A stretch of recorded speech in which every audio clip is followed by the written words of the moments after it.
Quero inicialmente, senhor presidente, cumprimentar o meu conterrâneo do Acre, José Augusto Castro Costa, que se encontra na tribuna de honra desta casa. É uma honra vê-lo aqui. Senhor presidente, passado o período eleitoral, durante o qual nossas atenções estiveram concentradas nas campanhas regionais e para a presidência da República, agora é o momento de voltarmos nossos olhos para as grandes questões que requerem uma solução legislativa e que, portanto, passam pelo Congresso Nacional. Uma dessas questões, que, a meu ver, é da maior importância para os destinos do Brasil, diz respeito ao Pacto Federativo, não apenas dos moldes clássicos em que discutimos a matéria, mas avançando um pouco mais para envolver também o Poder Judiciário. Quando falamos de Pacto Federativo, normalmente nos referimos ao equilíbrio de forças que mantém unida a Federação. Esse equilíbrio de forças possui dois vetores principais, senhor presidente. O equilíbrio político, regulado pelo Senado Federal, enquanto Casa da Federação, e o equilíbrio econômico, que diz respeito à distribuição dos recursos tributários entre os entes da Federação, União, Estados e municípios. Contudo, como já disse, acho que devemos avançar ainda mais nessa conceituação e abranger também o Poder Judiciário. E quando falo de Poder Judiciário, quero mencionar de modo mais específico o Superior Tribunal de Justiça, o STJ. O STJ é uma corte verdadeiramente notável, instituído com a Constituição de 88. Substituiu o extinto Tribunal Federal de Recursos e, nesses 26 anos de existência, alcançou a espantosa marca de quase 4 milhões de julgados. É algo praticamente inacreditável, se considerarmos que a Corte conta com apenas 33 ministros. Antes de avançar no meu raciocínio, senhor presidente, quero aqui lembrar o funcionamento do sistema judiciário brasileiro antes da promulgação da atual Constituição. Na Justiça dos Estados, as varas estaduais exerciam o primeiro grau de jurisdição. Em grau de recursos, tínhamos os tribunais de justiça. Já no plano da Justiça Federal, tínhamos as varas federais da primeira instância e o Tribunal Federal de Recurso, TFR, em segunda instância, como grau de recurso. Mas havia um grave problema que foi percebido muito claramente pelo Constituinte. Naquela época, cada tribunal estadual e do Distrito Federal, não raras vezes, tinha entendimento divergente à exegese e aplicação de certas normas federais, o que criava o vácuo relativo da ordem jurídica nacional. Esse vácuo era muito lentamente sanado pelo Supremo Tribunal Federal. No âmbito da Justiça Federal, isso não acontecia com a mesma frequência, porque o Tribunal Federal de Recursos era o único tribunal de segundo grau de jurisdição. Percebendo o problema, o Constituinte entendeu a necessidade de criar um outro tribunal superior, cujo objetivo principal seria o de dar uma interpretação única à lei federal, sem se tratar, contudo, de uma terceira instância, mas de caráter especial. Surgiu, então, o Superior Tribunal de Justiça. A partir daí, caberia ao STF apenas interpretar a Constituição Federal. Por esse motivo, senhor presidente, senhoras e senhores senadores, foi extinto o TFR e criados os tribunais federais, regionais federais, como segunda instância da Justiça Federal. Essa foi a solução encontrada por nós, por mim e por Vossa Excelência, senhor presidente, na Constituinte, para uniformizar a jurisprudência em matéria de lei federal. Contudo, senhoras e senhores senadores, faltou um ponto muito importante, aliás, a meu ver, fundamental, e que diz respeito à composição daquela Corte. Nossa Carta Magna prevê que o STJ seja composto por, no mínimo, 33 membros, 33 ministros, sendo um terço desses ministros dentre juízes dos tribunais regionais federais, um terço dentre desembargadores dos tribunais de justiça dos estados e um terço entre advogados e membros do Ministério Público Federal, Estadual, do Distrito Federal e territórios. Em nenhum momento ela menciona que deve haver uma distribuição equânime dos ministros entre as diversas regiões e estados do país. Ora, isso é fundamental, porque o STJ foi criado sob a premissa de uniformizar o entendimento jurisprudencial dos estados. A única maneira de garantir um equilíbrio nesse entendimento é garantindo também a paridade na representação estadual do STJ. Mas isso não acontece atualmente. O STJ conta hoje com 29 ministros na ativa, dos quais 12 são oriundos da região sudeste do país, 8 do Nordeste e 8 da região Sul, 1 da região Centro-Oeste e apenas 1 da região Norte, nesse caso representando o Ministério Público. Então vejam a enorme desproporção. Enquanto as regiões Sul e Sudeste somos 18 ministros, o Norte e o Centro-Oeste têm apenas 2 ministros. Se considerarmos que atualmente o STJ conta com 4 desembargadores convocados para atuar supletivamente como ministro daquela Corte, Então essa desproporção aumentaria ainda mais, porque todos eles pertencem às regiões sul e sudeste do Brasil. Então eu faço aqui a pergunta, senhor presidente, como poderia o STJ dar pleno cumprimento à sua missão constitucional com essa subrepresentação regional? Se esse desequilíbrio ocorre do ponto de vista qualitativo, no que diz respeito à paridade da representação, ele também se verifica do ponto de vista quantitativo, quer dizer, na quantidade de membros do STJ em relação aos tribunais estaduais. Nesse sentido, quero destacar que, enquanto o STJ possui 33 ministros, alguns estados possuem números muito superiores. O Tribunal de Justiça do Estado de Goiás, por exemplo, aqui do nosso lado de Brasília, possui 36 desembargadores. O Tribunal de Justiça do Estado da Bahia conta com 48 desembargadores. O Tribunal de Justiça do Estado do Rio de Janeiro possui 180 desembargadores. E o Tribunal de Justiça do Estado de São Paulo conta com 360 desembargadores, mais de 10 vezes o número de ministros do STJ. Então, senhoras e senhores senadores, a partir desse número, fica nítido o desequilíbrio existente no Superior Tribunal de Justiça, tanto do ponto de vista qualitativo, quanto do ponto de vista quantitativo.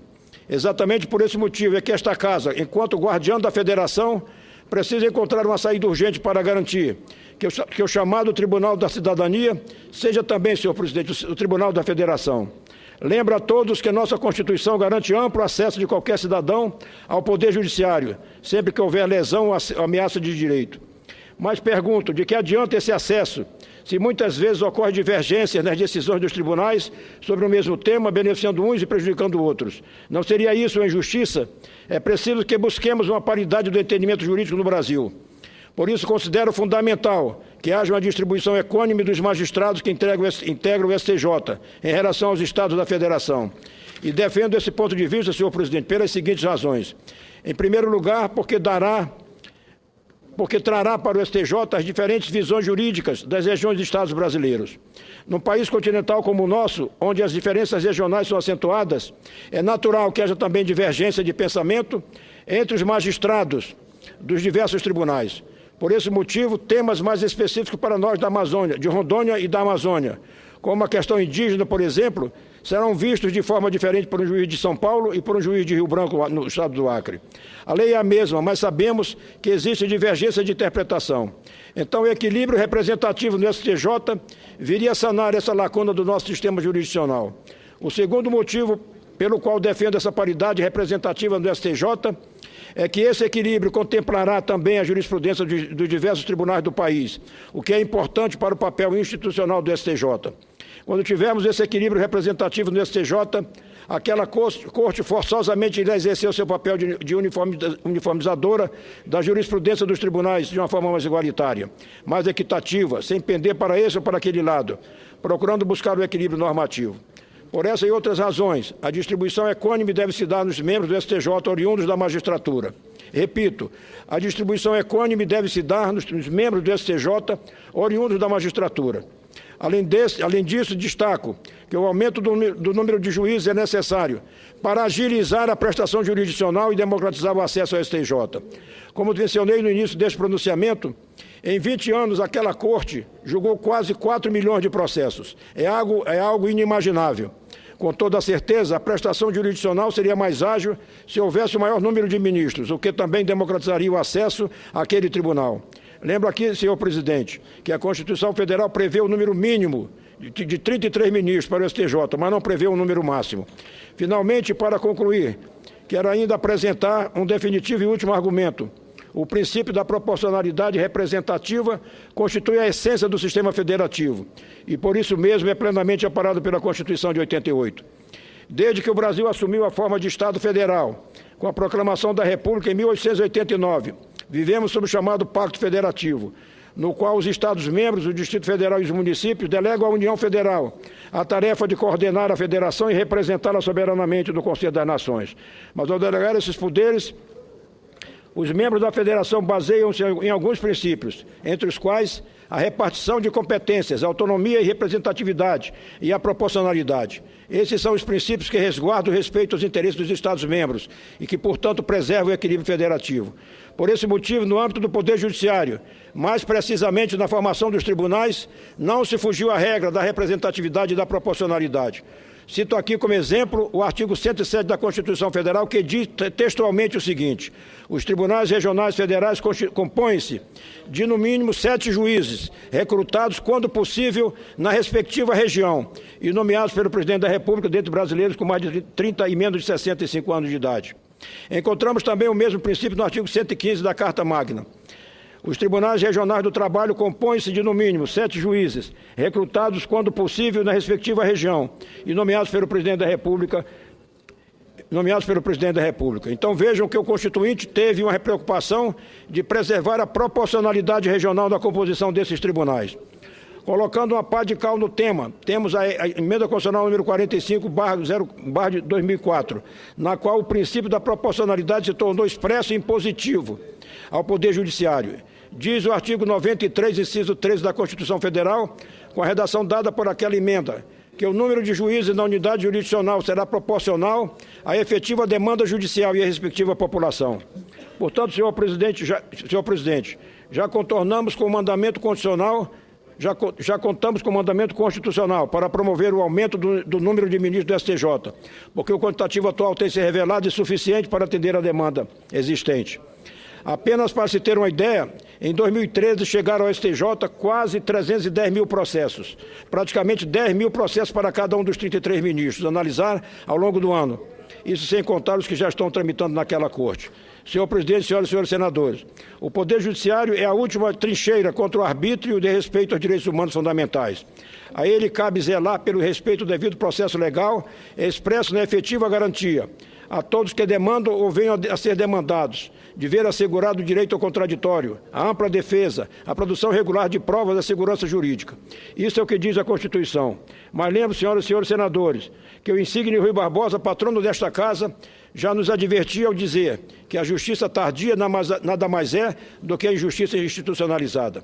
Por esse derradeiro motivo é que defendo a tese de paridade representativa no STJ, assim como defendi há pouco mais de 2 meses aqui mesmo desta tribuna a urgente necessidade de serem instalados os tribunais regionais federais da 6ª, 7ª, 8ª e 9ª regiões, conforme disposto na emenda constitucional número 73/2013, que está para ser julgado um ADIM no Supremo Tribunal Federal, que suspendeu a instalação desses tribunais. E eu acredito que essa ADIM será rejeitada pela Suprema Corte do Brasil. Esses são os clamores do povo de Rondônia e do povo da Amazônia, dentre outros, que precisam ser ouvidos nesta casa. Tive a honra de ser constituinte ao lado de grandes nomes da política brasileira contemporânea, como Ulisses Guimarães, Bernardo Cabral e Michel Temer. Naquele momento, repensávamos o Brasil recém-saído de 20 anos de autoritarismo militar.